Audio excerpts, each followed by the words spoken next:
So hello and thank you for joining me. It's Friday, November 22nd, and this is The Way to Bee, episode 40 for frequently asked questions or questions and answers for basic beekeepers. So I'm glad you're here. If you're new, welcome. If you want to know what we're going to talk about today, look down in the video description below and see line item by line item what we're going to discuss. These are based on questions that were posted on my videos on YouTube through the past week. For those of you who joined me for live chats, thank you for muddling through that with me. I think we've got some things figured out, and we'll be doing more of those in the future. So let's get right into it today. Freezing, sleeting, 39 degrees outside, and it's sleeting right now.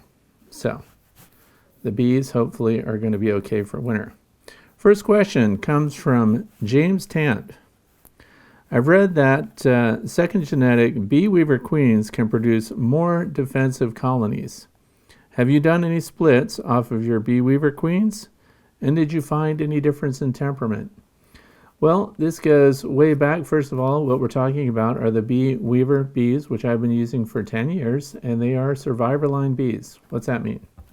It means that the Weaver family, located in Texas, has genetically allowed their bees to die off, and they've done their own queen rearing, and they moved their apiary, and they're fairly isolated so that they could develop a line of bees that would naturally show resistance to varroa. How did they do that? Well, the ones that were overwhelmed by varroa, they let them die out.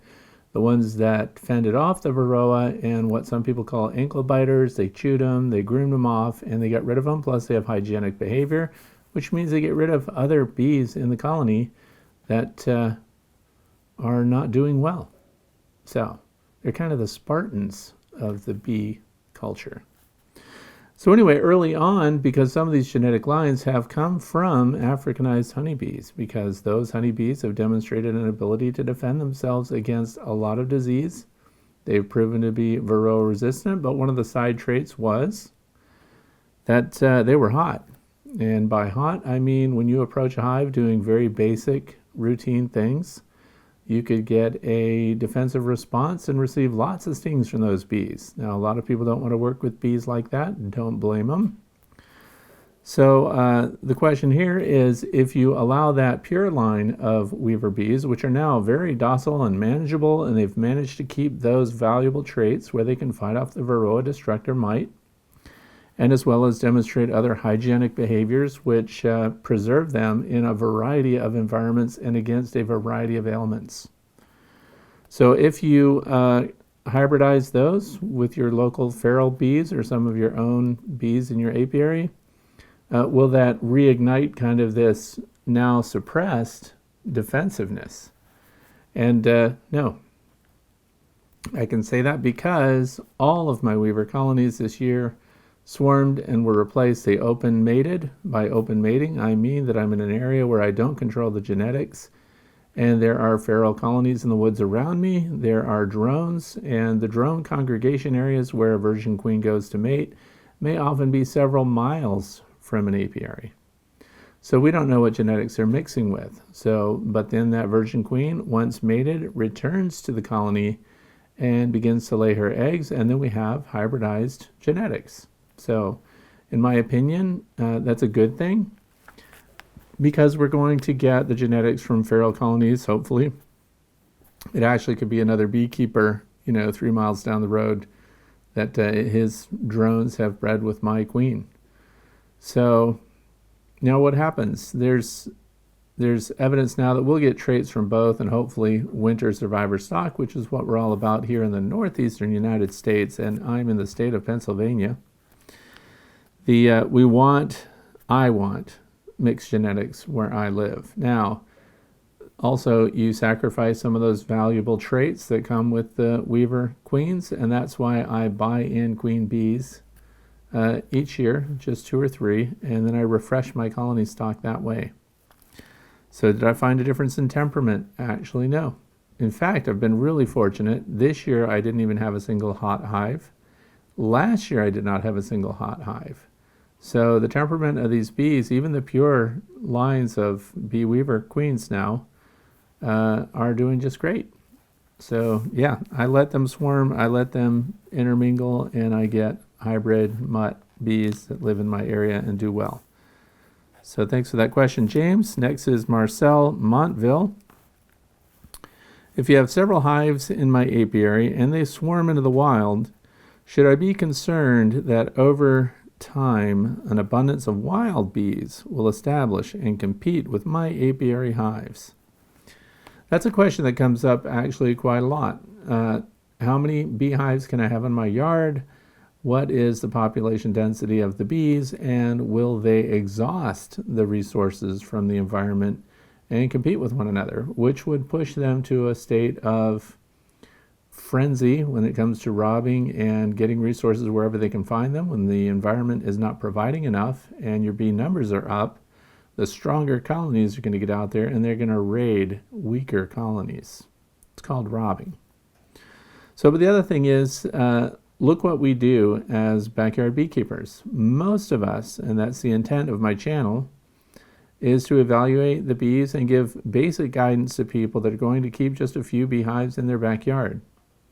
So would you, with 3, 4, 10 colonies of bees, exhaust an area's resources to the point that the bees, number one, would starve out, or number two, just be utterly defensive and attack one another and rob each other out? So this is not going to be the same across the nation or across the world. I know some of you are watching from Australia, the UK, Germany, Egypt. And so the resources that are being provided in the environment are not the same. So the answer would not be applicable to everyone everywhere. So you need to consider what the resources are in the environment, how abundant the floral resources are, trees, meadows, hedgerows that are still being left, which a lot of agricultural practices now defeat hedgerows and defeat the biodiversity that the bees depend on to survive. So if you're living in a dearth region to begin with, even your own colonies by themselves may not be doing well, but you have to think about the way this is written. I have several hives in my apiary, and they swarm into the wild. When do bees swarm, and why do they swarm? Generally, unless there's something wrong with the colony, let's assume it's a healthy colony and they've built up their numbers and they have lots of brood and the queen is just going to swarm. This is not a supersedure. This is a swarm. So this is a colony that's already very strong. There are a lot of drones in there, and they're going to reproduce. They do that during a period of abundance, generally. That's why early in the spring, when the weather breaks and we get out of winter and the dearth is over and everything goes into flowering, that's when bees are most likely to swarm. A lot of beekeepers are not prepared for that. So that indicates that the environment, unless you're completely artificially supporting your bees, assuming you're letting them glean their resources from the environment, that suggests the environment is supporting the bees.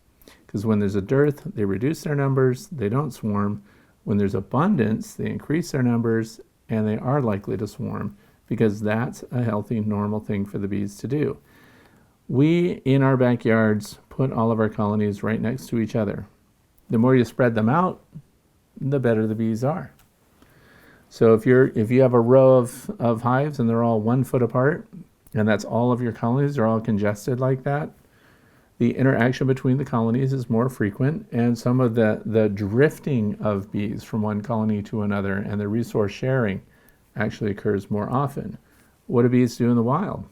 Well, bees in the wild are not going to set up within 10 feet of each other. They probably are going to be separated by 1,000 yards.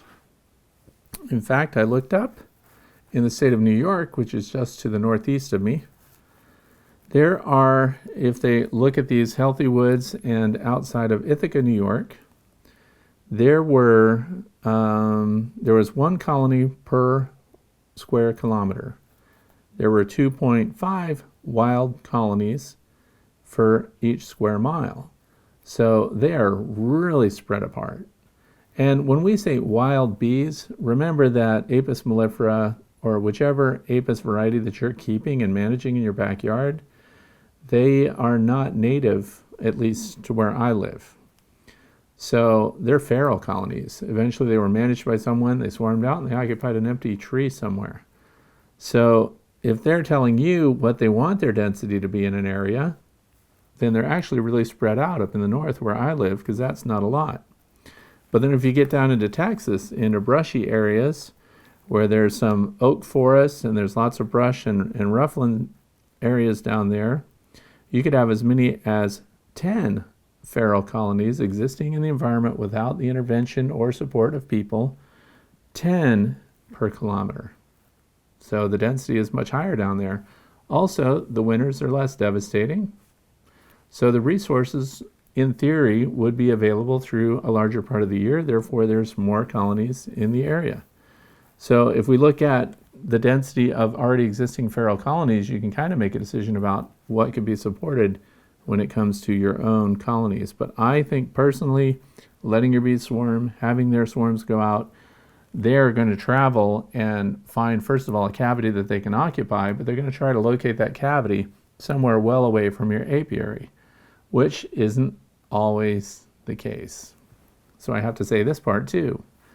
Often I have a row of beehives just on standby that are empty, and every single year 1 to 3 of those hives right in my apiary get occupied by other bees. So that showed that those bees didn't care about being right next to, because 15 feet away there are other full colonies of bees.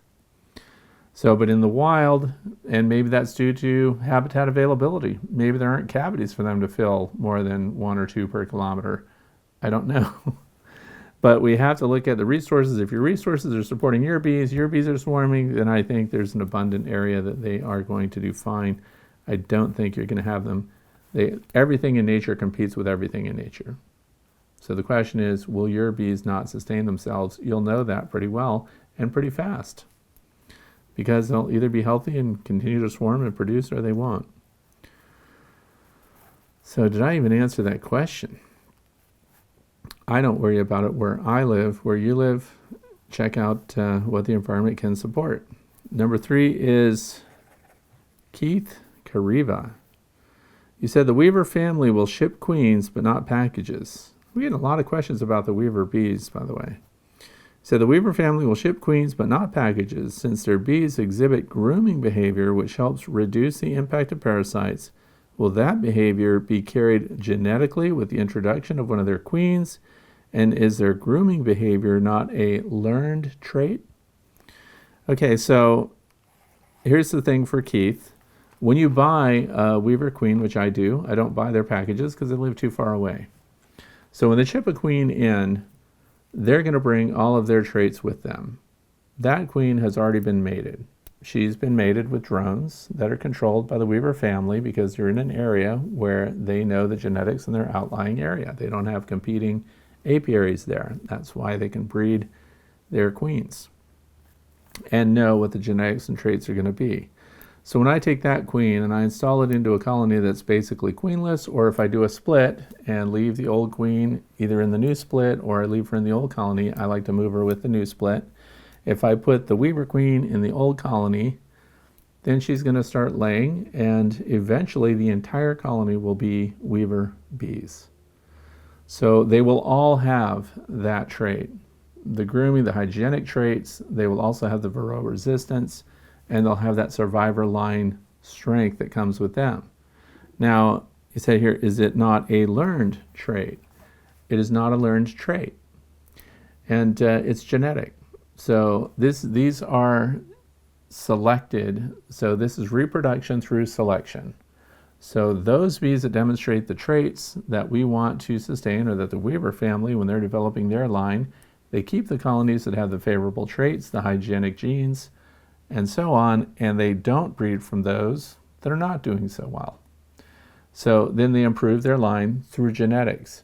So that queen, when she comes in, does she educate the other bees in how to groom or graft her varroa and things like that? No, they're genetically coded. They already do these behaviors. They demonstrate that behavior completely on their own without being taught or observing or learning the trait from other bees. So if you get Weaver bees, Saskatraz bees, Italians, whatever you get, they bring their genetics with that mated queen, and every member of that colony will demonstrate those behaviors and those traits. Next, the next question was so big I had to print it out. Mac Tyner. Long questions. By the way, if you have questions, you can write them down in the comment section below this video, and we'll pick some of those for next Friday. First one that says, great chat. I have 3 long boxes now made from scratch with 3 queens in each, laying in 6 to 8 Langstroth frames with vertical queen excluders and 2 flow frames, each with 2 flow frames. My hope is that I can tap the flow frames every month or so during the honey season here in North Florida, March to October. So far, leakage from the face of the flow frames is the biggest problem. We use screen bottom boards here and the honey goes down, so I try to collect it with a baking pan under the hive, and I have a YouTube video on this. So you could look at Mac Tyner's YouTube video. And also, the vertical excluder seems to stop the bees much more than the horizontal one. I gave my old 20-frame extractor to the University of Florida Bee Museum, so I'm hoping to not need an extractor anymore. Well, I'll just address the single issue with the flow frames.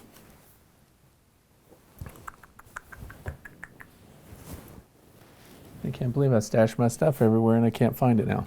Anyway, the flow frames, when the mechanism operates, there is some leakage down the face of the frame. And in a full colony of bees, they generally clean that up as they go, just as you would when you're pulling apart bee boxes or pulling frames out. Often you disrupt or damage the comb that has some honey in the cells, and then that leaks into the hive, and the bees clean that up on their own. Now, if you've ever watched my original videos back in 2016 showing the first cycling of the flow frames, I cycled all 7 flow frames to see what would happen, and a lot of honey ran down the surface of that. With each successive cycling of the flow frames, the bees seal up the surface better, and they actually extend the frame's face, the cells, a little bit, and they seal that better so that when the frames cycle, that coating of cap wax stays pretty much intact on the surface. In fact, I did a video this year showing the surface of the flow frame when you cycle it, and you couldn't even tell on the surface that the frames had shifted beneath that wax cover. So when the bees fill a cell with honey, they cap it with beeswax, and that's an impervious wax, a little bit concave, sometimes really shiny, and that keeps the cells protected from dirt and debris inside the hive. But with the flow cycling, the frames break open underneath those caps, and the frames are drained without disrupting that surface cap.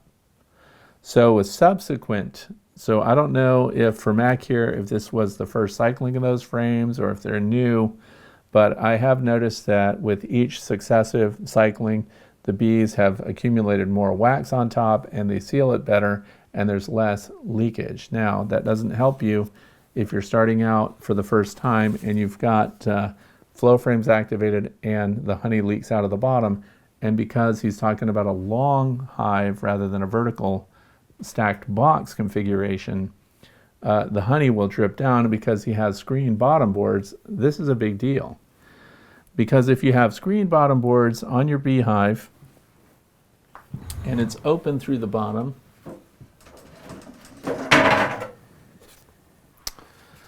then of course honey or anything else is going to fall right through it. So if the honey drips through here, even though you put a pan or something underneath, you're still in an apiary, and your bees, if you only have one colony and you're geographically very well isolated, this is not that big a deal. But if you have several colonies in your apiary, and when you're extracting that honey, if the honey flow is over with and all those foragers are unoccupied, they're going to smell the honey through the bottom screen of that hive, and they're going to zoom in on it. And as soon as they get a taste of that honey, you're going to have a robbing situation on your hands. So my recommendation is, I haven't seen the horizontal hive configuration, but if you have a screened bottom area that you can put trays in, this is why I like the Flow Hive 2. Underneath of it, beneath the screen, the aluminum screen on the bottom, the honey drips into the tray, and it's still contained, and the outside bees don't have access to that. How much honey drips down through a 7-frame flow hive once you've cycled all of them? We get from 1/4 cup to 1/2 cup of honey out of 7 frames that leaks down through and makes it into the tray after 2 days of cycling. So now you can reclaim that and use it elsewhere. That's why I say, since you built this yourself and you have the carpentry skills, I would say if you've got a screened bottom, make sure that for harvesting purposes, you've got a method of sliding some kind of, a flat cake tin or something like that underneath, so you can modify it so that you can have that under your screens to collect the honey that drips through, and make sure that you can prevent access to that honey by adjacent foraging bees that could turn it into a robbing situation. Also, at the end of summer, we have the biggest problem, which is hornets and wasps and things like that also going after it. Bumblebees, everyone wants that resource going into winter.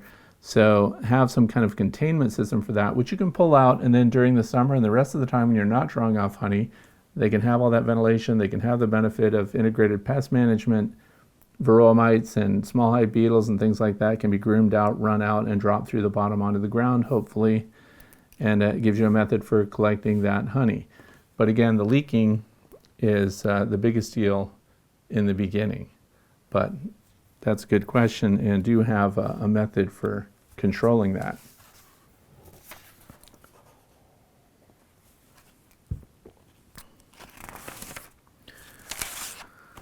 Next question is also another printout because it was a long question, and this is from Donna Darter. Hi, and thank you again for posting your videos. So great for new beekeepers like myself. You've mentioned how well your Saskatraz bees have performed this year, and I've heard you mention that they're cold tolerant and do well in your area. I live in Austin, Texas, and have ordered a Weaver Queen for the spring, which I can pick up in Austin, but I'm also interested in starting some Saskatraz bees.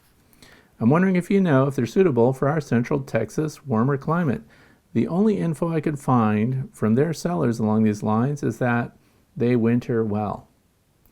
Okay, you know what, Donna, that's a really good question, but I will tell you all of what I put out here on my channel is just my opinion and based on my own personal experience and observations and preferences. So I can tell you, if I lived in Texas, in the Austin area, and I was near the Weaver family, I would not have Saskatraz bees in my apiary. And that is because I am so impressed by the Weaver bees for all the time that I've kept them and their ability to do well, especially in a warm climate. Why even bother with the Saskatraz line? The Saskatraz line is developed in Saskatchewan, Canada, and this is my first winter with them. So we just went into winter, and I have 3 primary colonies and I have 5 swarms. So the swarms have a huge challenge ahead of them because they're very small, very low numbers, and we're going to see how they handle winter. And the whole point is for me to observe the Saskatraz line through this winter that we're going into right now. So I don't even have a conclusion on how well they do in comparison to the Weaver bees. But the big marketing aspect of the Saskatraz line of bees is, well, number one, they're doing really well. They're marginally better at producing honey than my Weaver bees. And that's here in the northeastern United States, so it's a cold area. They also, here's the other thing I noticed about the Saskatraz bees. Did you know they have longer tongues than my Weaver bees? So when we had the dead bees, and sometimes when bees die, their tongues are fully extended and you can see them. So side by side, the Saskatraz bees actually had a nectar gleaning advantage over the Weaver bees. But let's go back to the fact that you're down in Texas and that you're in an area where already the Weaver bees prevail. And me personally, I wouldn't even bother. Saskatraz bees are costing a lot of money right now. They're being sold through Man Lake, and they're charging a lot of money for those packages. And if I were local and could have access to the Weaver family and I could drive to where they are and pick up my own packages from the Weavers, those are the bees I'd be using. I wouldn't even play with the Saskatraz bees yet, because remember also, Saskatraz bees, and I can't even evaluate their ability to fight off small hive beetles because we don't have enough for them to demonstrate that kind of behavior of pests within the hive. I do know that the Saskatraz bees this year had to be treated for mites, and I had to use I had to use oxalic acid vaporization to treat mites. Otherwise, the Saskatraz bees were on their way to being overwhelmed by mites. So, this is my thinking, because the Weaver line is so successful against mites, they're so hygienic, they're already acclimated, they're in your state already. Those are the ones I would stay with. And again, I'm not connected at all with the Weaver family. I'm not connected at all, obviously, with the Saskatraz breeders in California. And so my preferences are just based upon what they've done for me here and what I observe. I am interested in getting more colonies through winter. In the area where I live, just through the long winters, beekeepers in my beekeeping group have lost anywhere from 40% of their colonies to 100% of their colonies through the winter. So winters take a toll on these apiaries. And even those that have hundreds of hives suffer often 50 or 60% losses. So then they're spending a big part of the next year just creating splits and expanding and restoring what they've lost through the winter. So, and that almost always happens in the February, March time frame as they're coming out of winter, when there aren't enough resources for them. But if I were in Texas, I'm not faced with that challenge. But the Saskatraz bees, for those in northern climates, could be a huge benefit if they have traits that get them through winter. And so I'm sorry that was such a long response to that, but that's my opinion about that. I wouldn't even get right now the Saskatraz if I had access to the weavers in my home state. Number 6. I have Patreon now. So the people that suggested that I have some kind of link so you could contribute to my channel, first of all, thank you very much for that. And some people were very generous during live chats during the past week. So we're going to do some more of those. But I have a patron on my Patreon account. The first patron ever is Liz. I'm not using her last name. Maybe she wants to be private. But thank you for supporting me through Patreon. So I wanted to give a shout out to Liz.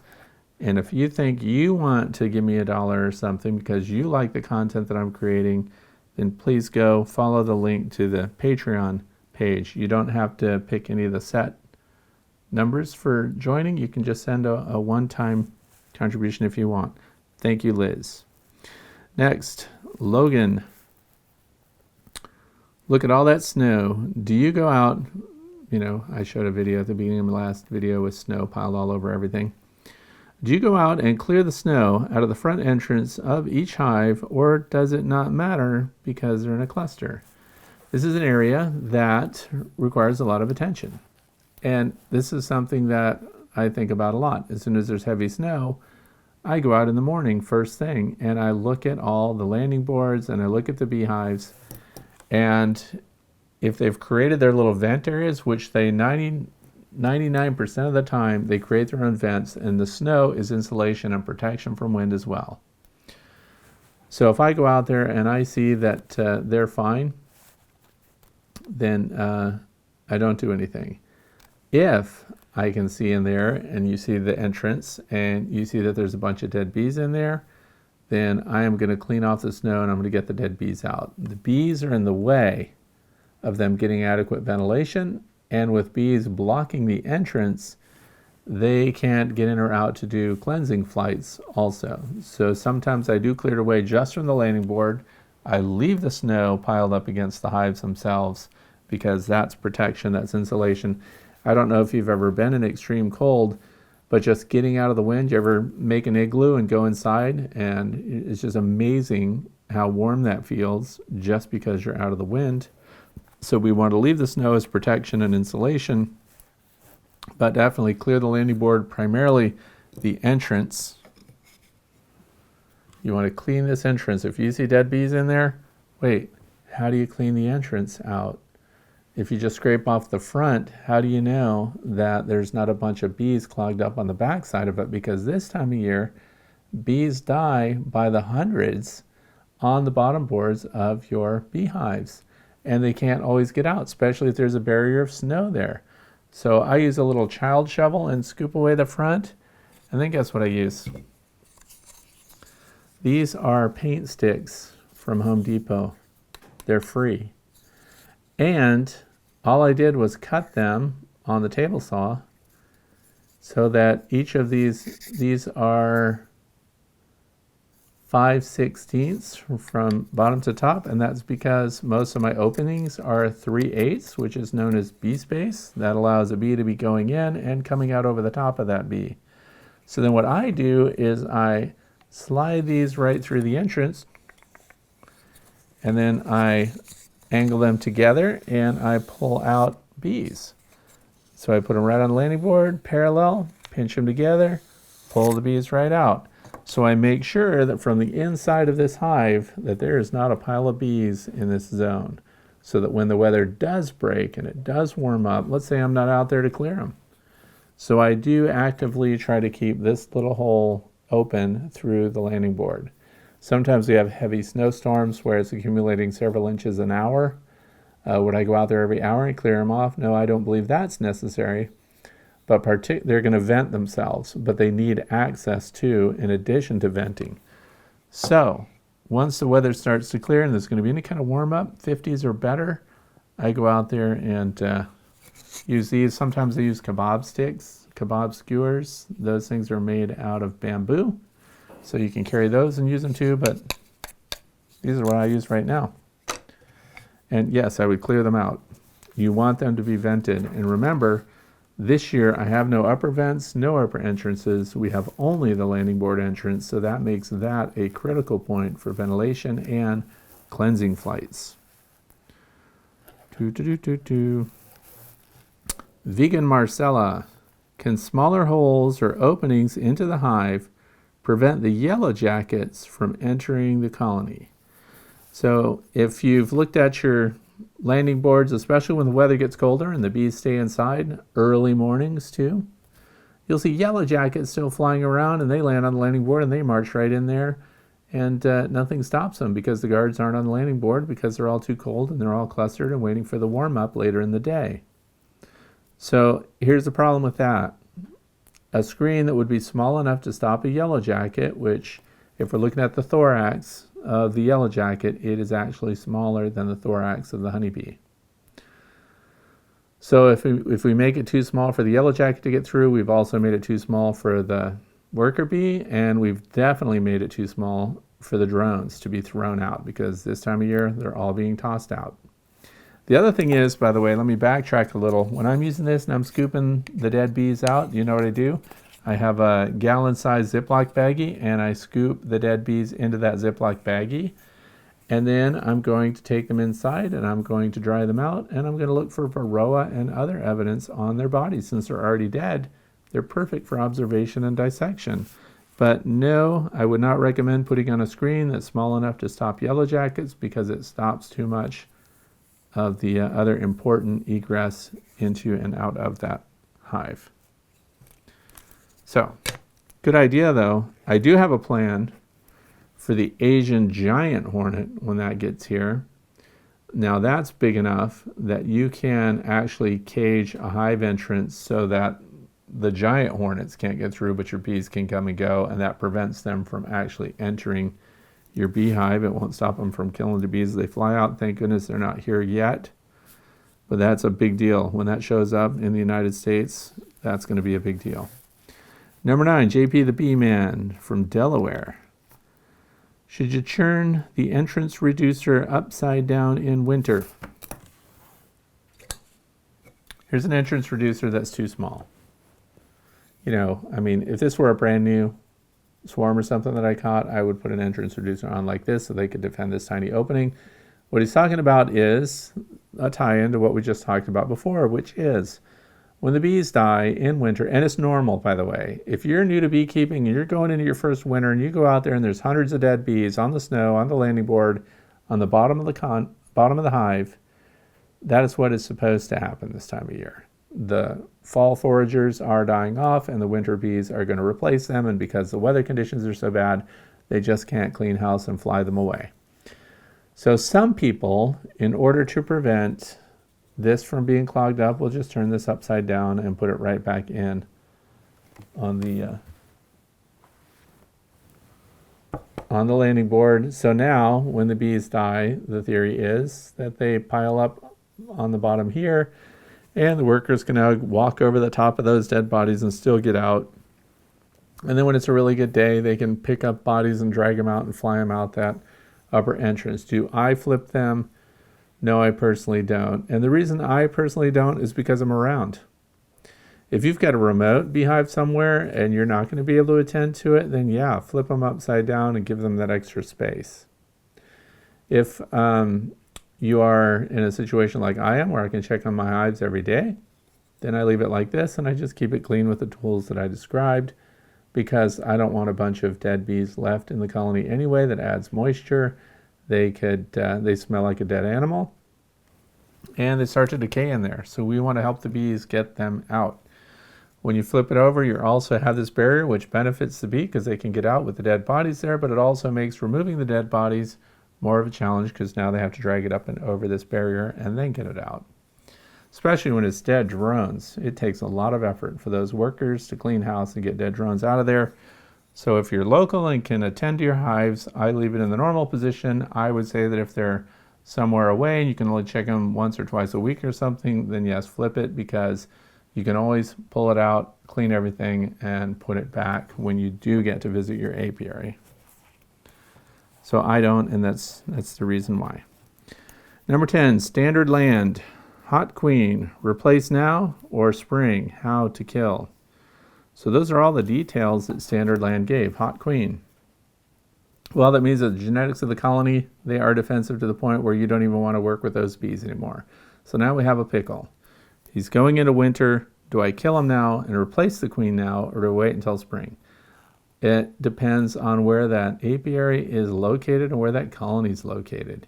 If you're in a residential area, you don't get to wait, because you have to be a responsible beekeeper, and you have to, where there's an unreasonably hot hive that's going to deliver hundreds of stings to people, then you need to deal with her no matter what time of year it is. Now, let's say that this apiary is in an area, you've got your own farm or something, you live out by yourself, and a hot hive isn't going to bother anyone but you, then you could leave them till spring. And the reason I say that is you can't buy a replacement queen this time of year. Most of the queen breeders are not sending any stock out. If you're going to remove her and hope to use brood, open brood to replace with, so you have some genetics, but they'll water down. This is just a hot hive now. These aren't Africanized bees. That's a whole different story, but a hot hive. So in the spring, you can split the colony, and you could just dig in there, find the queen. How do you kill the queen? You pick up the queen and you just pull off her head. And then don't throw her away. Put her in a little bottle. I did a video about this before. You put isopropyl alcohol in there, and now you've created a queen lure. You crush her up in there and use that pheromone in a box to attract a swarm in the spring. So if you're remote and everything is safe and somebody that's innocent is not in jeopardy of being stung, I say leave them through winter, because your chances of replacing her with the queen that you want is going to exist in spring. Your chances are better if you want to do some kind of using the open brood and get them to produce another queen, but we're going to mix the genetics when she flies out on her virgin flight, so it might mitigate some of that defensiveness that you're experiencing, so they could replace themselves in spring. All the resources, all the opportunities for the hive to do better in spring exist where they don't exist in fall, this time of year. But there again, safety first. So if you're in an area, if you've got people walking by, if somebody innocent is going to be stung by your hot hive, that is a bad practice on the part of a beekeeper. So you need to get the queen out now, but then of course you're going to lose the colony. So that's what I have to say about that. And that's all of the discussion for today. So if you're one of the people that have watched all the way to the very end, guess what? You're probably wondering, why did I leave this conspicuous item here on the corner? What is that? This is a beehive log. This log has a cover that's weatherproof. It has all kinds of hive inspection information and stuff. It's really cool. And you can keep a log. It's small enough you carry it in your bee suit pocket. And it is all set up here just for beekeepers, obviously. The honey flow, pollen presence, how many boxes, how many frames, all these details are already in here for you. There's all this great information. And this is something that somebody's recently asked me about too, is what do I use to document? Plus, I mean, there's a measuring scale on the back. There's all kinds of good stuff in here. Do you want one? So if you do, your reward for watching this video to the very end is you can get one of these if you go to Facebook, Fred's Fine Fowl. The link will be in the video description. Post any backyard beekeeping fact that you have learned by watching my videos. The first 5 posters, the first 5 to do that, are going to get one of these hive logs in the mail from me to you. So, the first 5 to go to my Facebook, Fred's Fine Fowl and Honeybees. Write a fact that you've learned from me from one of my videos, and then you'll be able to message me, and I will get your address, and I'll mail one of these out to you, and you get it just in time for Thanksgiving before Christmas. So thanks for watching. If you have questions and you want them answered next Friday, please write them in the comment section down below.